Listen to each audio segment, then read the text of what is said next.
You deserve a love that makes you feel lucky.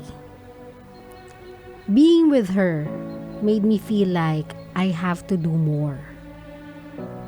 It was more of a task being her boyfriend. Kapag hindi mo nasusundo kasi nagmumuryot kahit pagod ka pa sa trabaho.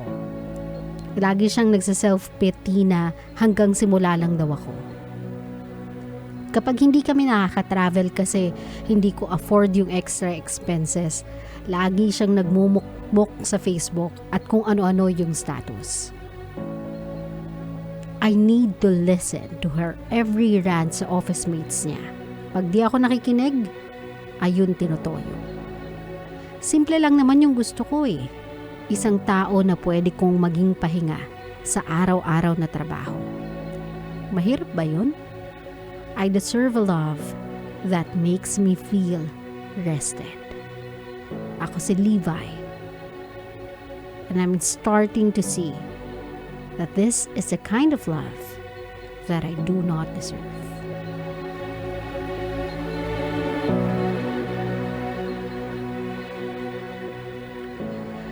Love lahat tayo, whether you're a boy or a girl. Lahat tayo may kanya-kanyang klase ng toyo in life. O diba? Parang meron tayong mga triggers eh.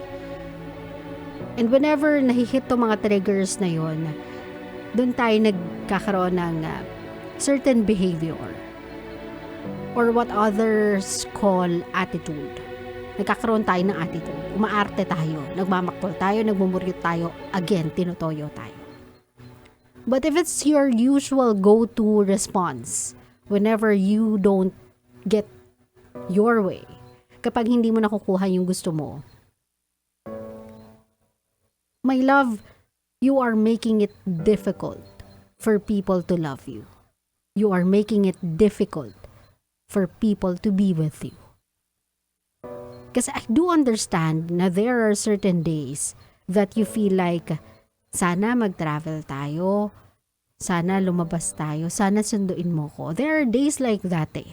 Especially when the weather is like this. O diba, yung talagang ang hirap sumakay kung nagko-commute ka, kung nag-grab ka naman, wala ka mabook or sobrang mahal, baha yung lugar, late na, gusto mo nang umuwi pero wala ka masakyan.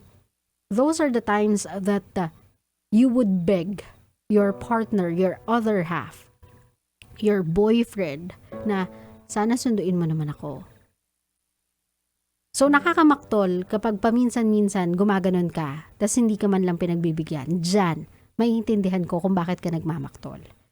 Pero my love, if it's your go-to response just because one, nakita mo yung office mate mo, sinundo ng jowa niya, or nakita mo yung office mate mo, binigyan siya ng flowers ng jowa niya, or nakita mo yung mga posts ng mga friends mo or yung mga high school friends mo na nagta-travel with their partners, with their boyfriends, at nakakaramdam ka ng inggit kasi feeling mo yung boyfriend mo hindi nagsasave enough para magawa mo din yon, para ma-achieve nyo din yon. Kahit pa alam mo na yung expenses niya ay reasonable expenses. My love, that one is on you. If yan pala ang gusto mo, you could have gotten yourself someone who is wealthy at walang ginagawa sa buhay, walang responsibilidad sa buhay, at humaling na humaling sa'yo. Kasi your partner is not your chauffeur, hindi mo siya driver, hindi din siya sugar daddy, o diba? Kumbaga meron siyang responsibilities in life that you should think about.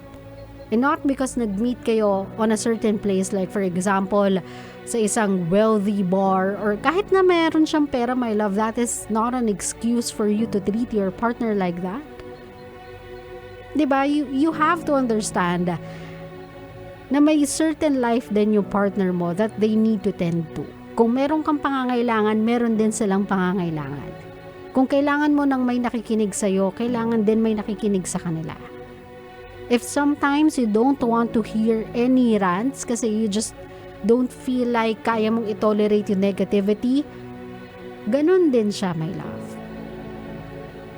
If there's one thing na agree ako sa sinabi ni Levi, yun yung part na ang taski mong mahalin. Kung meron kang certain goals na kailangan na reach ng partner mo every week, ang task mo mahalin kung meron kang certain qualifications or requirements na kailangan ng partner mong ma-achieve para maging ideal na partner siya para sa'yo. Ang task mo mahalin kung every single time na hindi mo nakukuha yung gusto mo, magmumuryot ka, magmamaktol ka. Ang hirap mo mahalin, love. Tandaan, it's not that you don't deserve those things. Huwag mong isipin yon. It's not that hindi mo deserve na sunduin, hindi mo deserve na i-travel, hindi mo deserve na nalambingin, napakitaan ng affection, ng surprise, nabigyan ng regalo. It's not that. It's not about that. It's just that if he can, he will. Lagi mo yun iisipin. If kaya naman ibibigay eh. If kaya naman pagbibigyan eh. If sasakto sa oras, kung pasok sa budget, ibibigay naman sa'yo everything na gugustuhin mo. Kasi wala namang partner na hindi gustong makita yung partner nila na well-satisfied and happy. But if hindi nila kayang ibigay, it's not because they don't want to. It's because they can't. So you have to understand. Of all people, ikaw dapat yung nauunang umintindi, umunawa sa mga kaya at hindi kayang gawin ng partner mo. Sa mga bagay na hindi definisyon ng personality nila, na it's not really within them to act like that. Of all people, you should be the first to know na it's not within their nature, so don't expect it from them. Kasi my love, if you have certain qualifications sa partner mo, if meron kang certain requirements that has to be met para maging happy ka, sa simula pa lang ng relationship, lay out mo na.